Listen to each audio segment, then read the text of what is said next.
tem aí toda a respeitabilidade para fazer o plantio aqui em São Paulo. Legal. E a fazer, estudar, não só estudar, mas especialmente poder garantir que esses medicamentos que nós vamos fornecer aqui no SUS, a gente não tenha que fazer uma compra milionária de fora, podendo ter a chance de poder fazer isso aqui. Então, o projeto está protocolado, deve dar uma grande repercussão ao longo ainda desses próximos dias. Claro que falando aqui para vocês, isso vai acabar repercutindo muito. Legal, porque se a gente fazer um projeto como esse, para a gente agora, a gente vai entregar simples. Olhando de forma fria para essa coisa, né? A gente está adicionando um custo no SUS alto, porque é um medicamento caro. Mas aí já tem, a solução já está aqui também, irmão. Já pensei na solução, toma aqui. Ó. Só que esses caras aqui vão plantar, vão fazer. Aí 2 argumentos legais para isso. Primeiro que você falou, eu separei projetos, inicialmente a inclusão no SUS, é para democratizar e desburocratizar o acesso. Na sequência agora um projeto que aqui em São Paulo eu quero permitir que as universidades, USP, Unicamp e Unesp, as 3 públicas de São Paulo, e os institutos vinculados à Secretaria possam fazer o plantio, a extração e a distribuição. Só que eu vou além. Antes da nossa lei, aqui em São Paulo, o que faziam as pessoas um pouco mais instruídas? E o que fazem muito hoje em dia?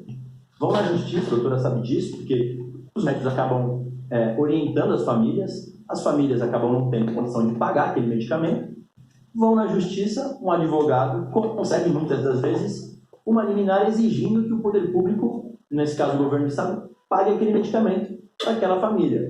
Então o que acontece? Para o estado, além de tudo, se você for pensar do ponto de vista orçamentário, vamos pensar, deixar de lado um pouco essa questão sensível de querer que as pessoas tenham mais qualidade de vida, só do ponto de vista orçamentário, esse medicamento para o estado tem que pagar custo judicial e honorário advocatício, além de tudo. Então não tem sentido você exigir das pessoas uma decisão judicial que obrigue o Estado a fornecer esse medicamento. Se você compra com antecedência, você tem mais planejamento na compra, você consegue comprar um produto de mais qualidade. Não ficar sem, imagina. Cara, você consegue se organizar para isso. O Estado tem já a organização de fornecimento de medicamentos de alto custo. Não é uma grande novidade esse medicamento de alto custo. Inclusive, medicamentos com um custo muito maior do que o óleo da cannabis.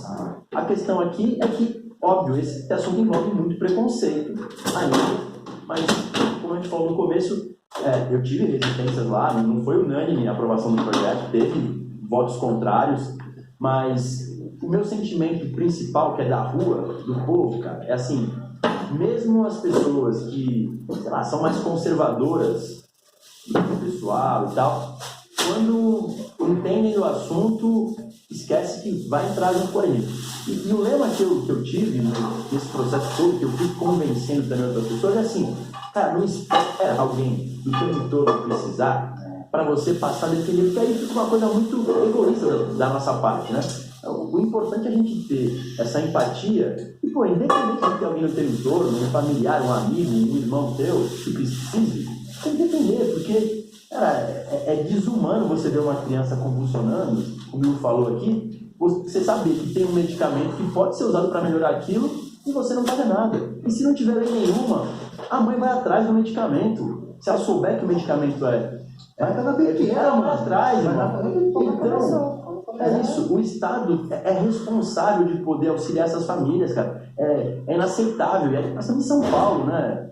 São Paulo é São Paulo. São Paulo tem que estar à frente do seu tempo em relação à questão que envolve ciência, medicina, saúde pública. Então, por isso tudo que eu estou bem feliz, assim, muito à vontade para falar de um assunto que, sei lá, talvez há 5 anos atrás, eu mesmo teria resistência de falar, puta caralho, vou falar de um assunto, vai dar merda, vou me lascar na minha base eleitoral, os caras vão, ao contrário. Se entrar nas minhas redes hoje, Caio, autor da lei da cannabis medicinal no SUS, falo com o maior orgulho e, assim, repercussão violenta. Eu também estava acompanhando o projeto, por amortecido de consumação, não vai afetar, né, cara? Só que ele tem um caso na família, mano. É bem o que o Caio falou, tá ligado? Não tem jeito. Você tem um caso na família, você vê no dia a dia, é outro rolê, né? Mas eu tenho a sensação que o Tarcísio, ele, assim, não é puxando o saco do Tarcísio, mas pelo que eu já conversei com ele, em alguns projetos, deu pra sentir que ele analisaria pelo momento. Tá ligado? Mas a base dele ia ser. A base dele ia ser um problema.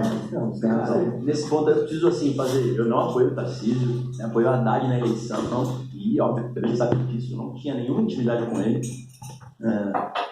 Consegui aprovar o projeto no finalzinho do ano, ainda era o governador Rodrigo, eu tentei fazer com que o Rodrigo sancionasse, já tinha a eleição do governador, sabia que era o Tarcísio, o governador que vinha pela frente, Achou que ele não ia querer. cara, eu falei, Todo tá, pensando. se o Tarcísio não vai, ainda que ele seja uma pessoa assim, um pouco mais calma, mais equilibrada do que a opinião dele, mas eu sabia que a pressão era muito grande. Então eu tentei fazer com que o Rodrigo sancionasse. Aí o Rodrigo falou: olha, tá, é um assunto polêmico, isso deve ser pro próximo governador. Eu falei: puta, fodeu.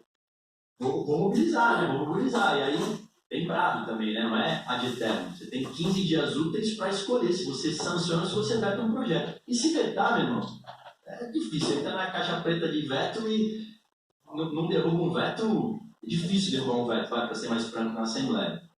Aí mobilizei. Consegui rapidamente. A galera me ajudou muito. 50 mil assinaturas rapidinho e tal. Eu fui na inauguração. Para poder cavar um espacinho com o Tarcísio, né? Falei, governador, Caio França e tal. Vamos, cara. Posso falar com você? No palácio? Governador, preciso falar. Amanhã? Claro. Aí lá vou eu com notas da OAB, várias associações médicas me mandando meu abaixo assinado e tal. Eu falo, deixa eu falar com ele. Aí ele falou, eu expliquei para ele, falei, governador, esse projeto batalhei muito tempo, queria muito que o senhor pudesse analisar com carinho e tal. Aí ele falou, olha, eu preciso falar para você e tal. Eu tenho meu sobrinho, ele tem síndrome de Dravet. Então ele convulsiona muito e as minhas filhas aprenderam a lidar com a convulsão dele. Ele usa capacete, tem 15 anos. Ele tem hipótese na cabeça, porque quando convulsiona, além de tudo, acha que o chão cai e tal. Eu não sabia o que falar, né? Pô, eu ia falar que bom, porque... Aí eu falei, poxa, governador... Falei, governador, né? Eu só, sei lá, não sei nem o que dizer pro senhor, eu sinto muito, acho que Deus colocou o senhor aqui mesmo para esse momento e tal, ele veio na hora. Aí ele, ó, eu topo sancionar ele se for até aqui. Eu falei, governador, se for sancionar, tem que sancionar a essência do projeto, que é a entrega, a distribuição pela rede pública, e nem falamos aqui, e a capacitação dos médicos. Também não adianta você ter um medicamento à disposição sem ter médico prescritor. Não, isso aí eu topo, vamos regulamentar depois. Aí um adendo importante também de ser falado. Ligou para a ministra da Saúde atual, ministra Anísia, porque é óbvio que existe um órgão nacional chamado Conitec que autoriza ou não os medicamentos entrarem no SUS. Então São Paulo, claro que está avançando num passo que poderia, sim, soar como... estamos dando um passo antes do governo federal, vamos dizer assim. Na hora, ministra, Tarcísio, estou aqui com um projeto e tal, papá. Sanciona o veto, vai se incomodar? Aí ela, governador, se eu fosse o senhor, eu sancionaria. Eu vou avançar com esse projeto aqui e tal. Eu falei, puta que pariu, é agora que vai, né? Aí, bom, ele falou, bom, cara, você topa fazer um evento pra mim? Amanhã eu vou sancionar. Eu, claro, governador, qual o horário? Então, aí fizemos um puta evento local pra caramba.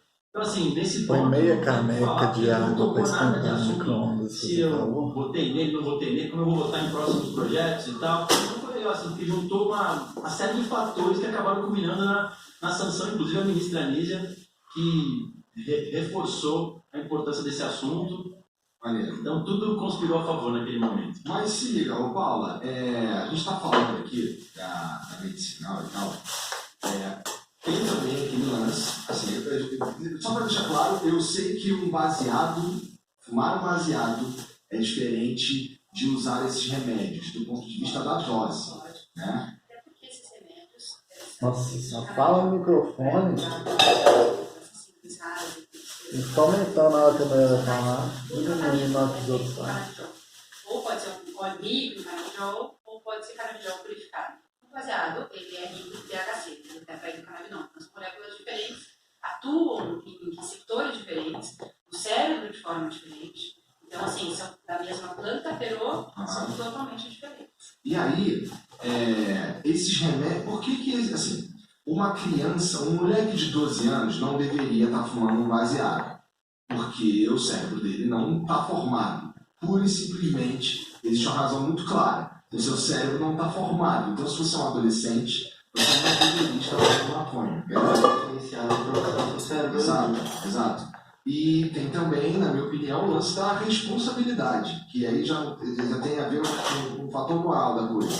Que é, pô, se você vamos lá, assim, se você não responde por você mesmo, tá ligado? Você, pô, vai, do jeito que faz parte, tu mora com a tua mãe, é teu pai que paga a tua comida, tá ligado? Talvez você não seja responsável o suficiente para usar maconha de um jeito que você não vai se fuder, é o que eu tô dizendo. Tem um aspecto metabólico, fisiológico do cérebro central, em que isso é um ponto legal de você chamar a atenção, porque vai ter adolescente assistindo.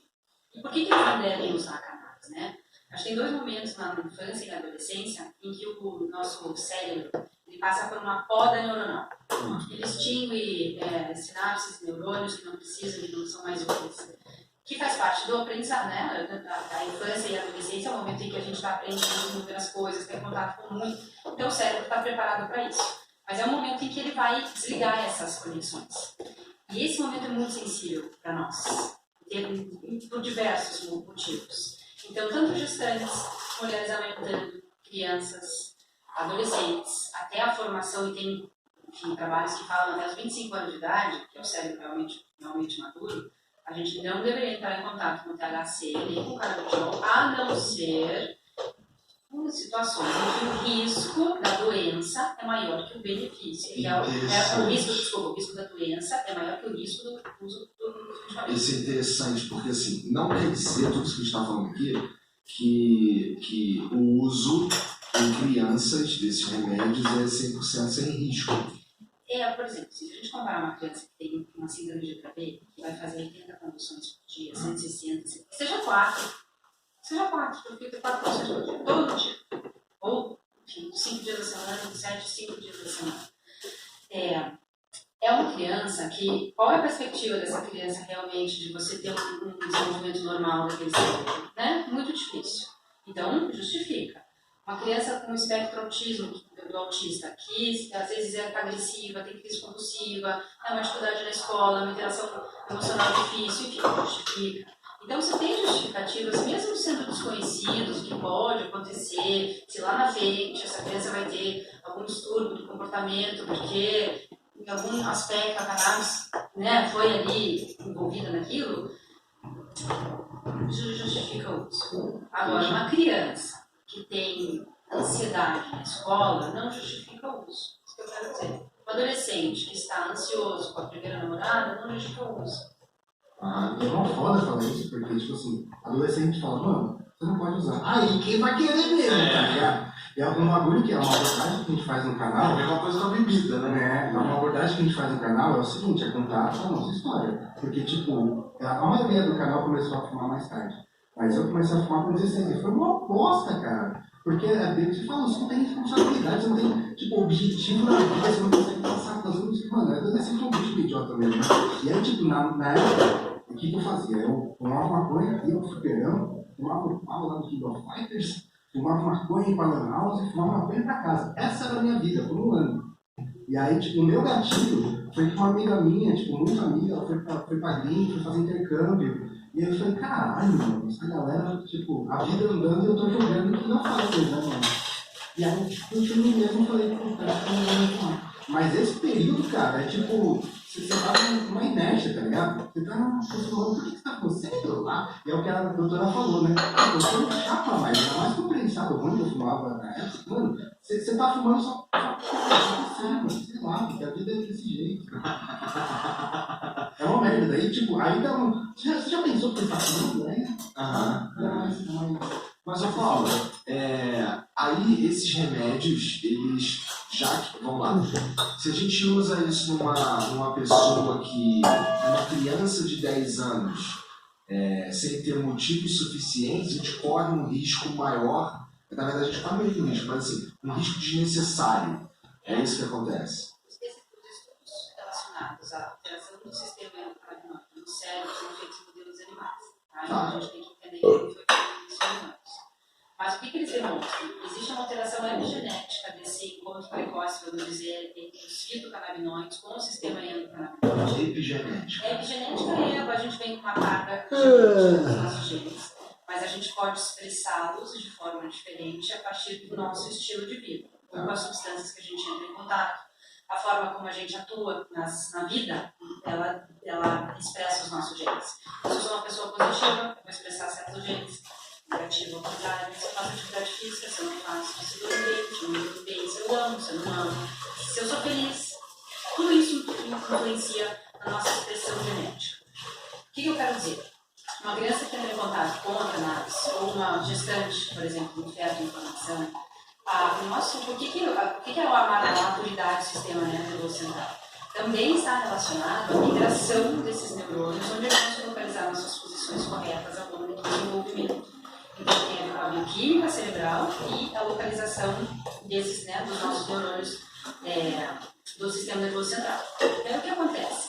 Você vai ter um desequilíbrio vamos lá, na migração, no desenvolvimento imunológico do sistema nervoso central, está associado ao sistema endocannabinoide. Então, você pode ter uma repercussão que você não vai ver na criança, mas você vai ver no indivíduo adulto, vai ser muito difícil você correlacionar que foi aquela cannabis, aquele uso, etc. E claro, a gente está falando de uma situação crônica, né? Então, o adolescente entra em contato uma vez na vida com o THC, não vai acontecer nada. Se ele talvez fumar, e aí tem muito a ver também com a forma que você metaboliza a substância, porque nós somos indivíduos que metabolizam diferente o THC e o CBD. Pode ser que nessa sala todo mundo seja mais ou menos parecido, mas é muito comum você ter, por exemplo, pessoas que metabolizam lentamente o THC, e elas vão ter mais efeitos colaterais. Ou pessoas que metabolizam muito rápido, que não vão ter efeito quando fumarem, às vezes, um cigarro de cannabis. Então, o canabidiol é a mesma coisa. Então, existe também uma vulnerabilidade genética para você ser mais apto a fazer uma psicose, uma esquizofrenia, ou você não fazer isso. Então, são várias coisas combinadas que vão determinar o que vai acontecer com aquele indivíduo.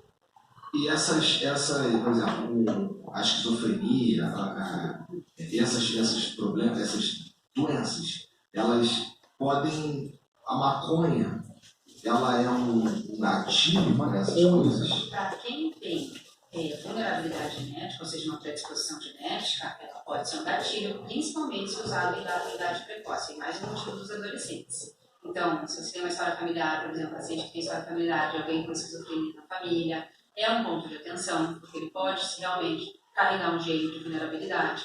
O que a gente vê hoje em dia, né?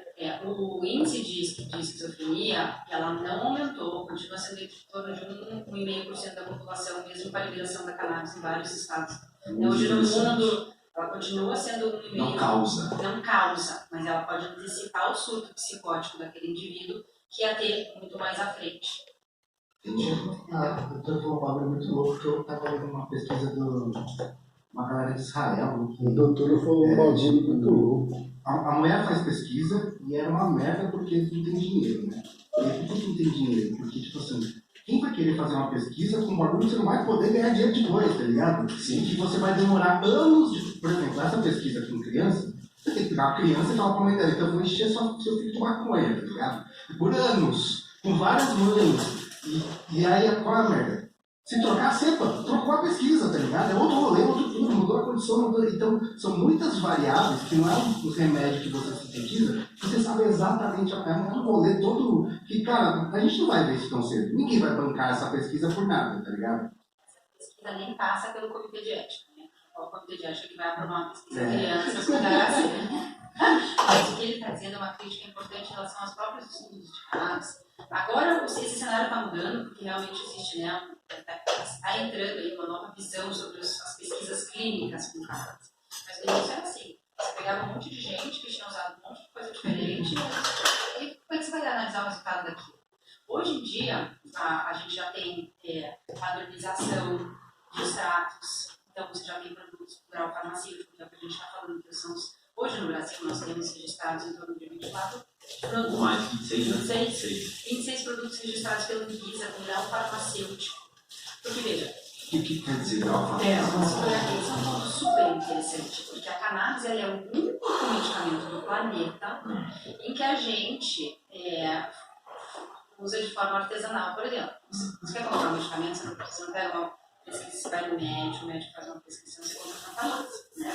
O remédio excluindo o chá da minha avó. Isso. A avó, Mas isso não é um medicamento. O que define o medicamento justamente é ele ter toda essa padronização e controle de qualidade para transformar ele num produto para consumo humano, certo? Então, você tem câncer, você vai tomar sua quimioterapia. Ela foi feita para consumo humano, ela não tem contaminante. Você pode ter certeza absoluta que você está consumindo algo que foi feito para você ou sua enfermidade, a sua condição. A cannabis ela entra pelo fato, né? E eu acredito que a indústria também faz um apelo muito grande sobre isso. Duas coisas que acontecem hoje. A gente pode consumir produtos derivados de cannabis que não têm uma qualidade para consumo humano. E isso é a primeira vez na história que a gente tem algum medicamento ou produto médico que não passa por todos esses rigores de qualidade de consumo e é aceitável tanto pela população. Isso você está falando de uma extração que foi feita na minha casa. Isso. Hoje, se você tem acesso a múltiplos tipos de produtos derivados de cannabis, de óleos artesanais que não são, por exemplo, de associações que têm o direito legal de produzir esses produtos. Você tem uma aceitação sobre isso. Eu vou fazer uma comparação bem interessante. Se você fosse diabético, você não iria consumir o hipoglicemiante da associação feita da tia Maria lá na garagem. Mas a cannabis, isso é aceitável.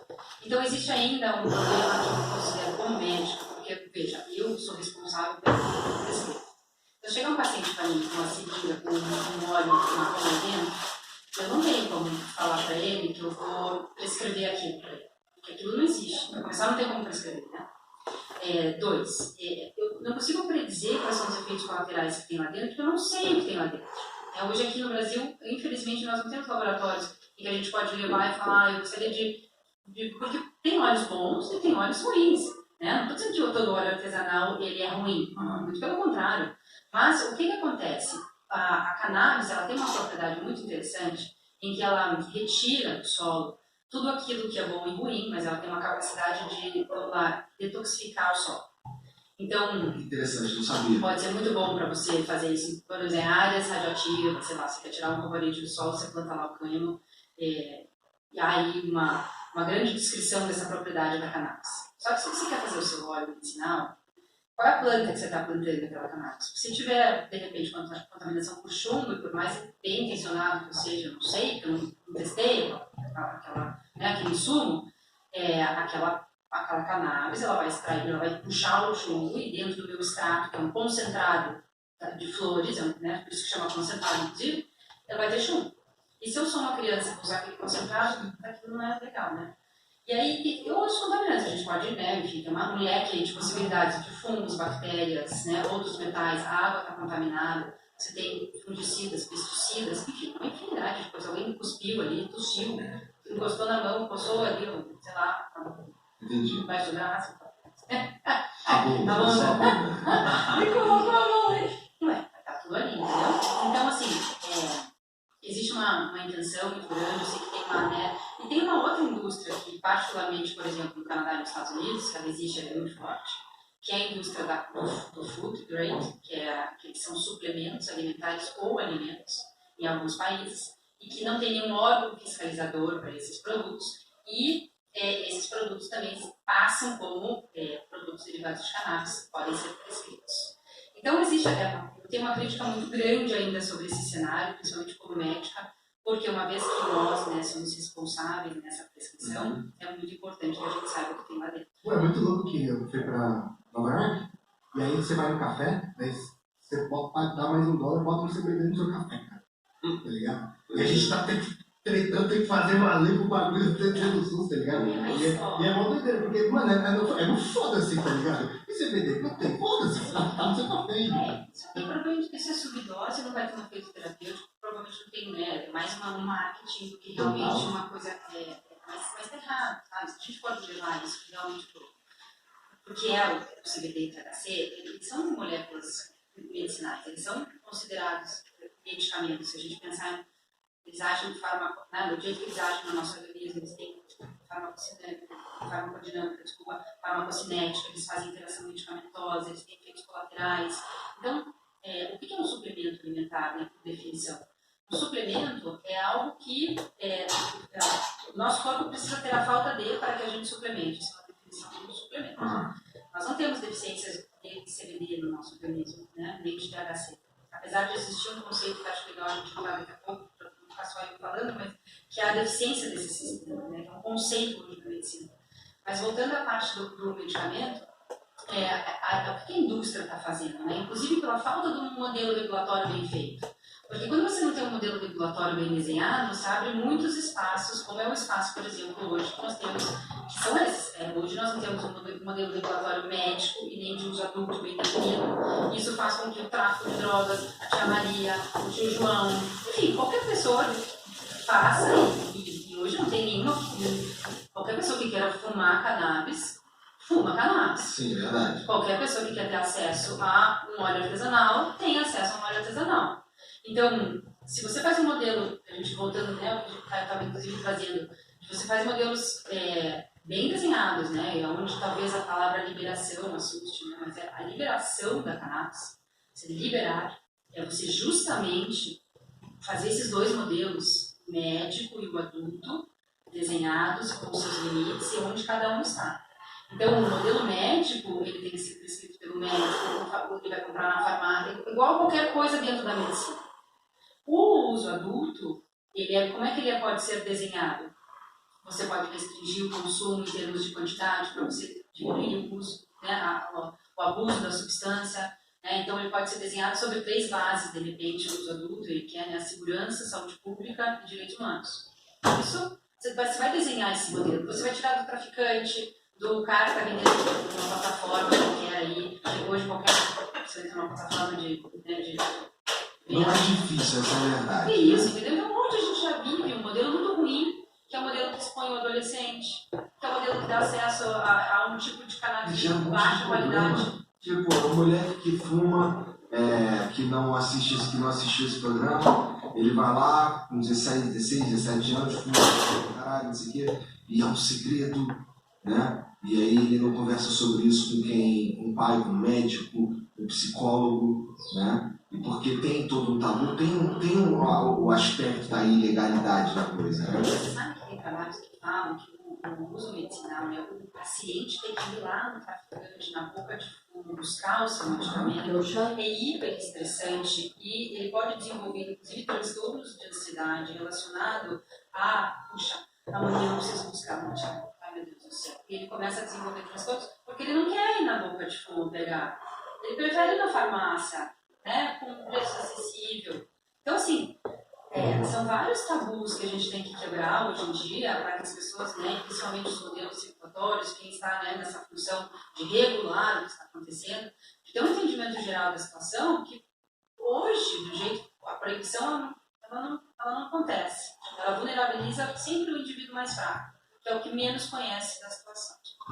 Essa coisa também de receitar e tudo mais, e ter todo esse processo, como qualquer outro remédio, está ligado à história de Uzeta?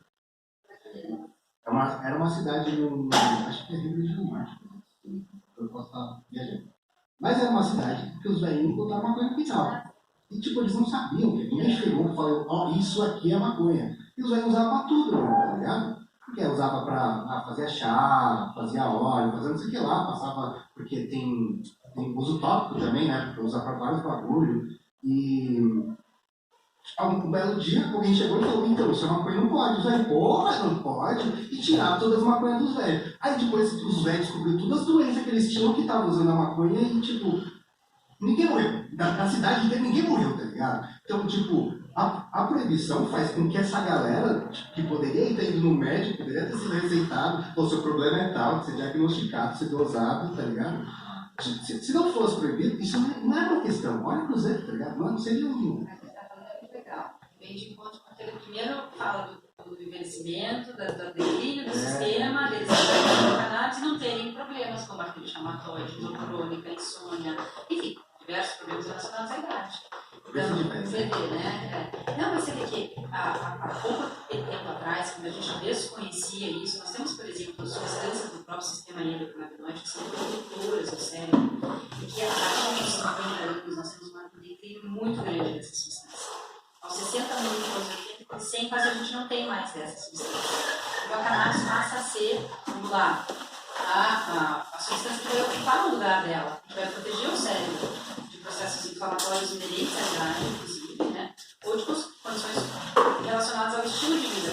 Uma vez você, vamos lá, você tem estresse crônico, você tem uma inflamação crônica contendo. Estresse e inflamação é a mesma coisa, tá? A gente pode entender da mesma forma. Tudo que acontece no corpo acontece no cérebro. Então, se você tem uma vida disfuncional e você tem um impacto, né, já físico, você pode acreditar que o cérebro já está sofrendo. E aí a velocidade disso também depende de outras coisas que você faz. Então, um indivíduo acima dos 50 anos começar a fazer uma suplementação para cognição, para cérebro, né, pode ser muito bem-vindo, uma vez que a gente sabe que a gente vai diminuir dessas substâncias que protegem o cérebro. Você está falando de, por exemplo, doenças como Alzheimer, por exemplo. Ou tem o caso do. Você já viu o caso do Ivo, do seu Ivo? Não, curando o Ivo. Mano, é muito. É o mesmo esquema do. Tipo, quem vê o antes e depois tem que ser psicopata pra falar não. Porque ele tem Alzheimer, ele fica agressivo, não sei o que lá. Daí depois de todo o tratamento. Ele me ajudou bastante, cara. O Felipe, que é o filho dele, né? Ele me ajudou muito na mobilização, na época, nas redes, para poder